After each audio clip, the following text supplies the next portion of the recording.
Emboozi eno yavudde ku muwala amanyiddwa nga Faith yalabikako mu katambi abantu ne babeera mad at how yafulumya what I will term as a nude video of you and her. But for starters, mwakwatagana mutya naye? By the way, I knew Faith from omuntu aludde mu business y'ekiro amanyi Rock Catalina Ntinda. That's how far I've known that girl. Bali babeera I think Bokoto so engeri ginalinga ekiwatule.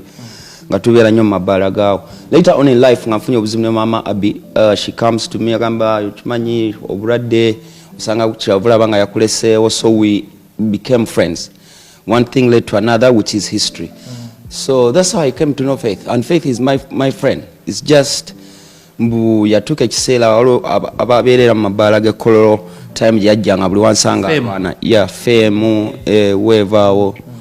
But she had her issues. Ye yali alowooza ndikyaliwe musuuliridde. Kuki omusuulirira as in what? I think she expected a relationship that didn't work out.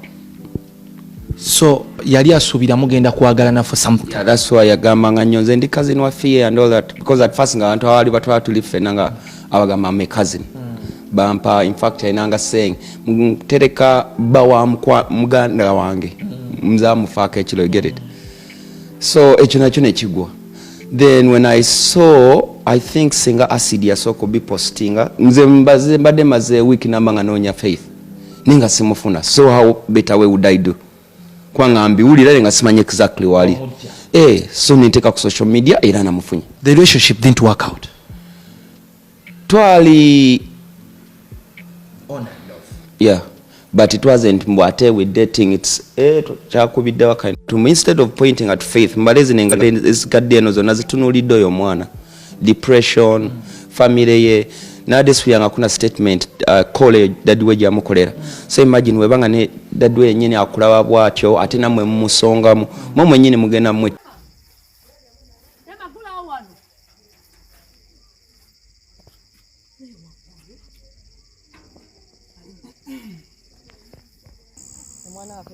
Motoka hiyo igenda okujja okutaasa Faith. What are they doing all along? But she has no energy then. She's so weak. So can we take her? Who will move with us to see the facility? And can we wait for the sister? They're close. Ajagenda no. Chef akatsoko mutwale wali wagule. So Munsala kumbanga wa police tichibuzibu chi. Care First Recovery Homes Uganda. We've been in existence since 2016.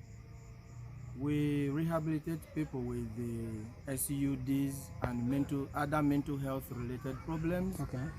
According to what I have seen, she seemed to have been greatly and negatively affected by the drugs that she has been using. Okay. Though we shall do our medical examinations, the psychiatric assessments, we shall also do the psychological assessment. When within the first 10 days we shall be able to produce an accurate result that we shall be able to explain to people that she's undergoing this. We've seen her condition. I seem to have known her before, and it is not me or the team, but she will go back to her original state. Nze bonda bobero la MC katsoba sigala nze Faith. Be Faith. Original. Bachi beba bachimbuza ate muri kugamba. Nati otugambye ajja n'essimu so. Ate ajeze olw'essimu. Ati ono muganda wali abadde aliko wala. Obadde okyali mukambwe luli. Twadde twagala mukambwe nnyo nga badde mukambwe nga nange ntidde. Ntine bagiyiza okukweka jeshi. Nga tenze nkimanyi bulungi badde mpadde shife namba. Nga aganye buganyi nepulira obusungu nga te muli mukunda evatinga. Ngamba kirala nti jeshi ate nga nze mungamba yumsika tsatenze ngamba jeshi nti yalina omwana.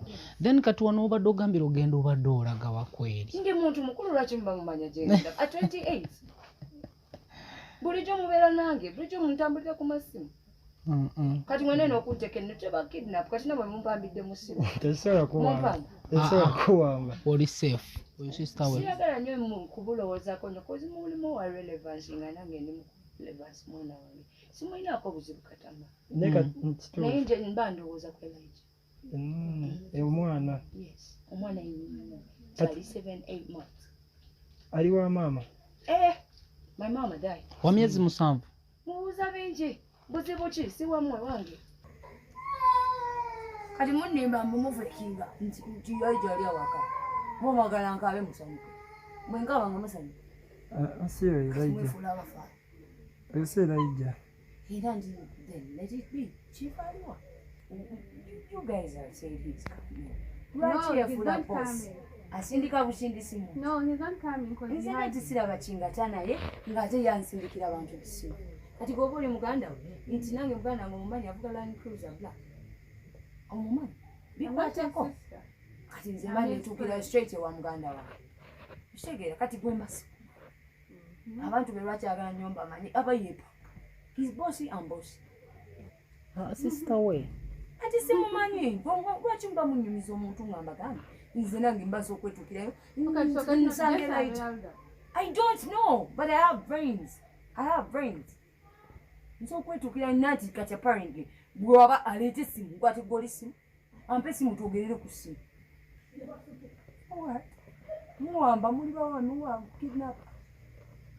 But I guarantee that she will be well. Like very many people, even the person that referred her to us has passed through our hands, and many artists and many people in Uganda that has passed through our hands. Okay. So she will not be the first person that we are going to rehabilitate.